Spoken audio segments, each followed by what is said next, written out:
दोस्तों स्वागत है आपका हिंदी साहित्य में। हिंदी साहित्य की संपूर्ण तैयारी के अंतर्गत इम्पोर्टेंट उपन्यास का थर्ड सीरीज लेकर मैं हाजिर हूँ। इसके पहले 2 सीरीज मैंने अपलोड कर दिया है। अगर आपने नहीं देखा है तो हिंदी साहित्य अकादमी का जो प्लेलिस्ट है उसमें जाके देख सकते हैं।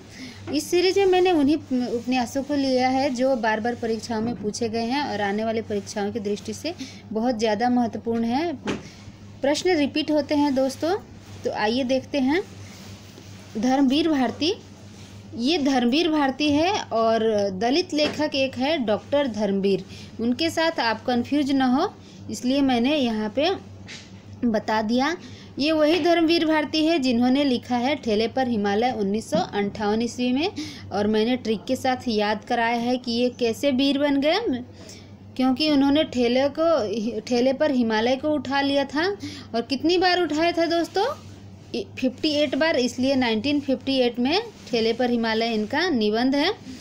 तो यहाँ हम उपन्यास पढ़ रहे हैं। इनका पहला उपन्यास है गुनाहों का देवता 1949 में और सूरज का 7वां घोड़ा 1952 में। तो दोस्तों देखिए, उसी ट्रिक से हम फिर यहाँ पर भी स्टोरी बनाएंगे। धर्मवीर भारती वीर है क्योंकि ये ठेले पर हिमालय उठा लिए। और हमको पता है, हम भारतीय संस्कृति से बिलोंग करते हैं। भारतीय संस्कृति के अनुसार हिमालय पर हमारे बहुत सारे देवी देवता विराजते हैं। तो सभी देवता उनको क्या बोले? धर्मवीर भारती को, आप तो वीर हो क्योंकि ठेले पर हिमालय आपने उठा लिया, लेकिन आपने गुनाह किया है। देवताओं के लिए आपने गुनाह किया है। क्यों? क्योंकि हिमालय पर बहुत सारे देवी देवता विराजते हैं और आपने उन हिमालय के साथ साथ उन देवी देवताओं को भी ठेले पर उठा के रख दिया। इसलिए गुनाहों का देवता आपने गुनाह किया है। और किसके लिए, किसका गुनाहगार हो आप? देवताओं का गुनाहगार हो। तो गुनाहों का देवता, जब भी आप गुनाहों का देवता देखेंगे आप धर्मवीर भारती को ही टिक करेंगे। और नेक्स्ट है उनका सूरज का 7वां घोड़ा। तो ये उपन्यास, इसी के साथ हम उनका स्टोरी बना सकते हैं दोस्तों। जिस ठेले पर उन्होंने हिमालय को उठाया था उस ठेले पर उन्होंने 7 घोड़ा बांध के रखा था। उस ठेले में उन्होंने क्या किया था? 7 घोड़े को बांध के रखा था 1952 ईस्वी में। तो याद हो जाएगा हमें।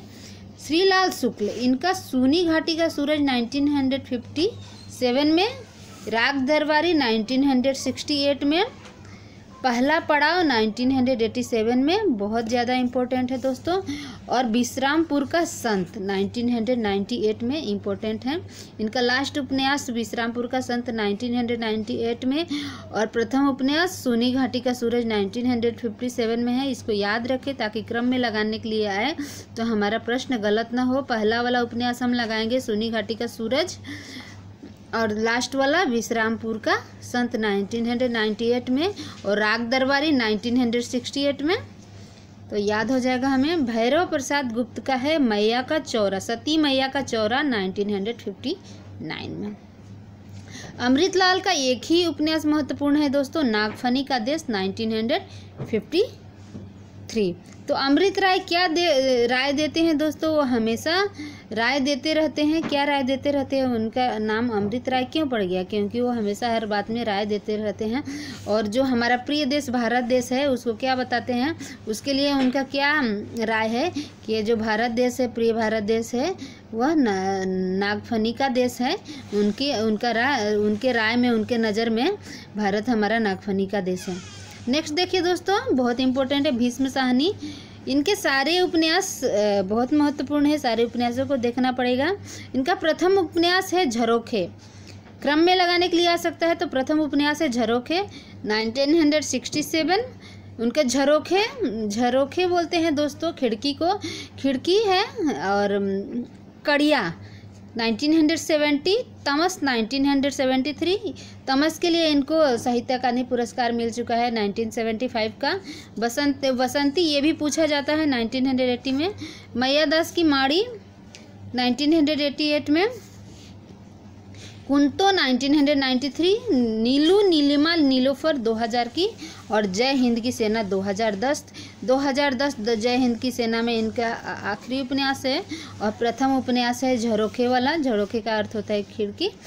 तो ये झरोखे उनका प्रथम उपन्यास। और जय हिंद की सेना 2010 उनका लास्ट उपन्यास। तो जब भी क्रम में लगाने के लिए आएगा तो हमारा प्रश्न गलत नहीं होगा। और नीलू, नीलिमा, नीलोफर, इसको भी याद रखें।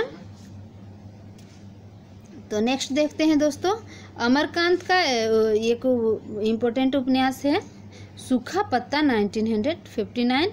राही मासूम रजा का आधा गांव और टोपी शुक्ला। आधा गांव का समय है 1966 और टोपी शुक्ला है 1969 का। नीम का पेड़ इनका आखिरी उपन्यास है और यह नेट के परीक्षा में पूछा जा चुका है। नीम का पेड़ तो इनका लास्ट उपन्यास है। अगर आपको, मेरे पास तो इसका समय नहीं, अगर आपके पास इसका समय है तो कृपया कमेंट बॉक्स में कमेंट करें। नेक्स्ट है दोस्तों, संजीव का उपन्यास है धार। एक इनका उपन्यास है धार 1990 में। ये इम्पोर्टेंट है और परीक्षा में पूछा जा चुका है, तो इसको आप ध्यान रखिएगा। नेक्स्ट को इतना ज़्यादा इम्पोर्टेंट नहीं है। नेक्स्ट शिव प्रसाद सिंह का अलग अलग बैतरणी 1967 में। गली आगे मुड़ती है 1974 में और नीला चांद 1988 में। देखिए दोस्तों, ये अगर 1988 हमको याद करना है नीला चांद का, तो 88 में जो लास्ट वाला 88 है 008 है ना, 8 के अंदर 4 चांद है, तो नीला चांद का हम समय याद कर सकते हैं। और उनकी एक और इम्पोर्टेंट है उपन्यास है वैश्वानर 1996 में। वैश्वानर इनका लास्ट उपन्यास है और अलग अलग बैतरणी 1967 में प्रथम उपन्यास है। 1967 में एक और बहुत इम्पोर्टेंट उपन्यास है दोस्तों, बताइए उसका नाम क्या है। एक पति के नोट्स, ममता, उसका महेंद्र भल्ला के द्वारा लिखित है। एक पति के नोट्स, उसका भी समय है 1967। तो हम लोग दोनों उपन्यासों को एक साथ याद कर सकते हैं। नेक्स्ट देखिए दोस्तों, नरेश मेहता का है डूबते मस्तूल 1954 में। प्रथम फाल्गुन 1968 में। तो बताइए दोस्तों, प्रथम फाल्गुन का जो डेट है 1968 में, एक और बहुत महत्वपूर्ण उपन्यास है 1968 में, वो है राग दरबारी श्रीलाल शुक्ल का। तो हम प्रथम फाल्गुन और राग दरबारी को एक साथ याद कर सकते हैं। और डूबते मस्तूल का है 1954। नेक्स्ट देखिए, अब्दुल बिस्मिल्लाह का समर शेष है और झीनी झीनी बीनी चदरिया, या इम्पोर्टेंट है, ये दोनों को याद रखना है। मोहन राकेश अंधेरे बंद कमरे 1961, न आने वाला कल और अंतराल इनका बहुत ज़्यादा इम्पोर्टेंट है दोस्तों, इसका डेट भी याद रखें। अंतराल 1972। मोहन राकेश का अंतराल उपन्यास 1972। सर्वेश्वर दयाल सक्सेना पागल, ये सोया हुआ जल इतना नहीं पूछा जाता है। पागल कुत्तों का मसीहा कई बार पूछा जा चुका है। पागल कुत्तों का मसीहा किसका है, तो सर्वेश्वर दयाल सक्सेना का 1977। नेक्स्ट है निर्मल वर्मा वे दिन लालटीन की छत 1974। एक चिथड़ासुख 1979 और अंतिम आरण्य, ये सारे महत्वपूर्ण हैं दोस्तों।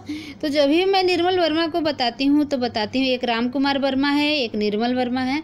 इन लोग के जितना कुछ होता है, जितने काम होते हैं सारे वर्मा में होते हैं। तो ये क्या हुआ, भारत से वे दिन, भारत से जब वर्मा में चले गए तो जो भारत का में जो उनके इतने खूबसूरत दिन थे, वो भारत के दिनों को याद करते हुए वो क्या लिखे, वे दिन को याद कर रहे हैं और क्या सोच रहे हैं, लालटेन की छत। ये भारत में हमारा ऐसा दिन था कि जो हम छत के, कभी छत के नीचे रहा करते थे, और जो भारत का जो छत था वो टीन की जो छत थी वो कैसी थी, लाल थी। लेकिन वर्मा में जाके उनका तो कोई छत ही नहीं है, बिना छत का रहते हैं वो। तो फिर क्या होता है दोस्तों, निर्मल वर्मा का लालटीन की छत, बिना छत का रहते हैं और एक चिथड़ा सुख, चिथड़े सुख के लिए तरस गए हैं। बहुत दुख में उनकी ज़िंदगी हो गई है, दुखों से भरी हुई।